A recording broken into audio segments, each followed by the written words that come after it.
സ്ത്രീകദൈവത്തിൻ്റെ അതിപരിശുദ്ധ നാമം വാഴ്ത്തപ്പെടുമാറാകട്ടെ. കർത്താവിൽ പ്രിയ വിശ്വാസികളുടെ സമൂഹം നിങ്ങളെ എവരെയും വളരെ വിനീതമായി പ്രഭാതവചനത്തിലേക്ക് സ്വാഗതം ചെയ്യുന്നു. ഇന്നത്തെ ചിന്താവിഷയമായി കൊണ്ടുവന്നിരിക്കുന്നത് സ്നേഹം ഒരു നാളും ഉതിർന്ന് പോകുകയില്ല. സ്നേഹം ഒരു നാളും ഉതിർന്ന് പോകുകയില്ല.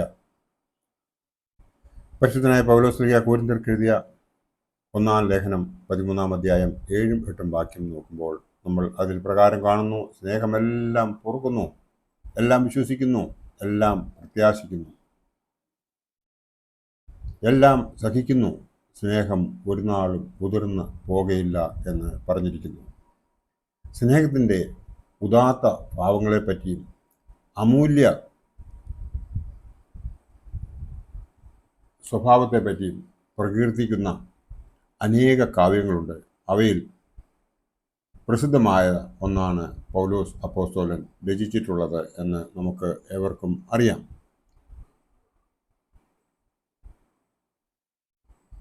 സ്നേഹം ഒരു നാളും ഉതിർന്നു പോകുകയില്ല എന്ന ആ ചിന്തയിൽ എൻ്റെ മനസ്സിൽ വരുന്നത്, ഞാൻ ഒരിക്കൽ ഒരു ഡോക്ടറിൻ്റെ ബയോഗ്രാഫി വായിച്ചതിൽ അതിൽ പ്രകാരം അദ്ദേഹത്തിൻ്റെ ഒരു ഡയറി കുറിപ്പിനെ കുറിച്ച് എഴുതിയിരിക്കുന്നു.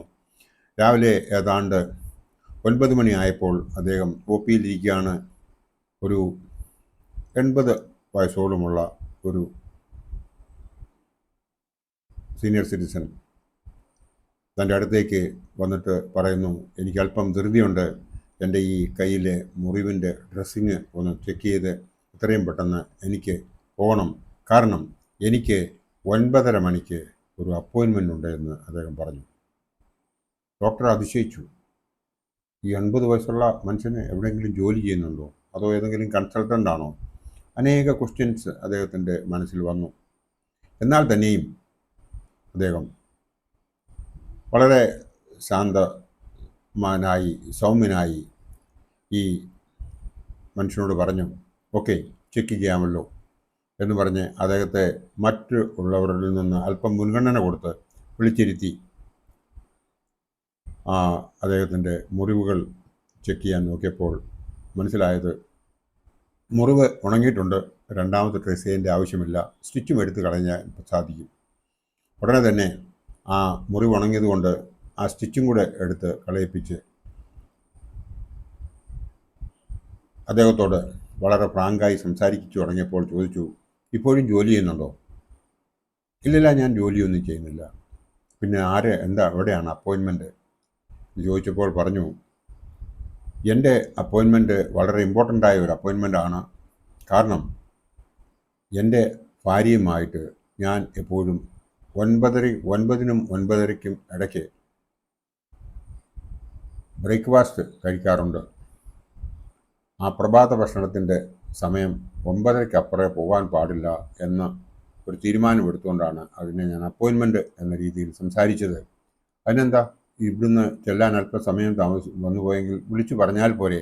അപ്പം പറഞ്ഞു, ആരോട് വിളിച്ചു പറയാനാണ്, ഞാൻ അത് കൃത്യമായിട്ട് പാലിക്കേണ്ടത് എൻ്റെ ഉത്തരവാദിത്വമാണ് എന്ന് ആ മനുഷ്യൻ പറഞ്ഞു കേട്ട് ഈ ഡോക്ടർ ആശ്ചര്യപ്പെട്ടു. കുറച്ചുകൂടി ഉത്സാഹത്തോടുകൂടി ചോദിച്ചപ്പോൾ പറഞ്ഞു, കഴിഞ്ഞ 5 വർഷമായിട്ട് അൽസീമർ എന്ന അസുഖം ബാധിച്ച് യാതൊരു ഓർമ്മയുമില്ലാതെ കഴിയുന്ന തൻ്റെ ഭാര്യയ്ക്ക് പ്രഭാത ഭക്ഷണം കൊടുക്കുകയും അതോടൊപ്പം തന്നെ അദ്ദേഹത്തിന് ആ പ്രഭാത ഭക്ഷണം കഴിക്കുകയും ചെയ്യുന്നതിനുള്ള ആ അപ്പോയിൻമെൻ്റാണ് അദ്ദേഹം പറഞ്ഞതെന്ന്.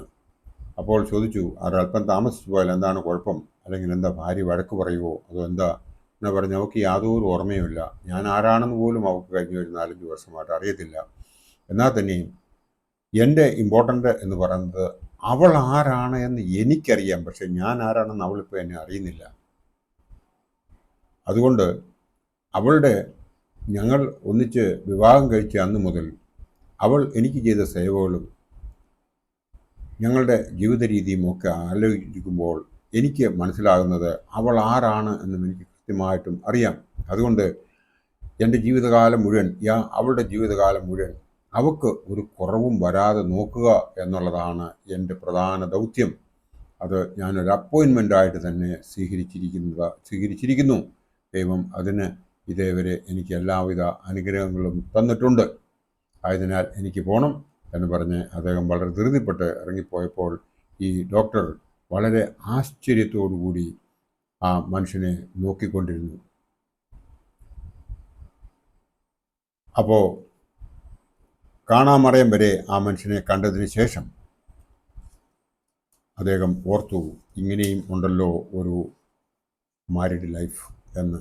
ഇന്നത്തെ കാലത്ത് നമുക്ക് എല്ലാവർക്കും അറിയാം, ചെറിയ ചെറിയ കാര്യങ്ങൾ, അതായത് ഡിസ്കസ് പോലും ചെയ്യേണ്ടാത്ത കാര്യങ്ങൾ കൊണ്ടാണ് ഡിഫറൻസസ് ഉണ്ടാക്കുകയും അത് ഡിവോഴ്സിൽ എത്തിച്ചേരുകയും ചെയ്യുന്ന കാലത്താണ് നാം ഓരോരുത്തരും ജീവിക്കുന്നത്. അപ്പോൾ ഇങ്ങനെ ഒരു ദമ്പതികളെയും നമുക്ക് കാണുവാൻ സാധിക്കും. അതാണ് യഥാർത്ഥ സ്നേഹം. വിവാഹം നിശ്ചയിക്കുന്നത് സ്വർഗത്തിലാണ് എന്ന് നമ്മുടെ പിതാക്കന്മാർ പറഞ്ഞിരിക്കുന്നത് ചുമ്മാതെയല്ല. ആ ബന്ധം വളരെ പവിത്രമാണ്.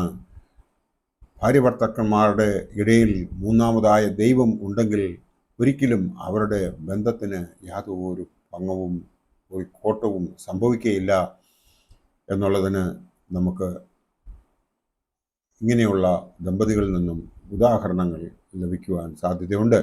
ആയതിനാൽ കർത്താവിൽ പ്രിയ വിശ്വാസികളുടെ സമൂഹമേ, എനിക്ക് എല്ലാവരോടുമായിട്ട് പറയുവാനുള്ള ഒരേ ഒരു കാര്യം എന്ന് പറയുന്നത്, വിവാഹ ജീവിതത്തിൽ നമ്മൾ രണ്ടുപേർ മാത്രം പോരാ.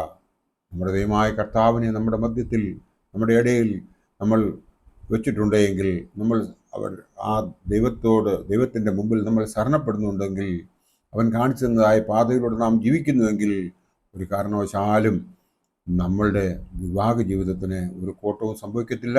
ഓരോ ദിവസം ചെല്ലുന്തോറും സ്നേഹം കൂടി വരികയല്ലാതെ അത് കുറയുകയില്ല എന്നുള്ളത് നമുക്ക് മനസ്സിലാക്കുവാൻ സാധിക്കും. അങ്ങനെ ജീവിക്കുന്നതിന് വേണ്ടിയിട്ട് ദൈവം നമ്മളെ എല്ലാവരെയും അനുഗ്രഹിക്കട്ടെ എന്ന് പ്രാർത്ഥിച്ചുകൊണ്ട് എൻ്റെ വാക്കുകൾ ഇവിടെ ഉപസംഹരിക്കട്ടെ.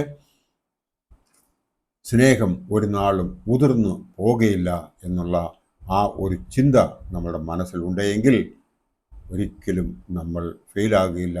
ദൈവം നമ്മളെ എല്ലാവരെയും അനുഗ്രഹിക്കട്ടെ. നന്ദി, നമസ്കാരം.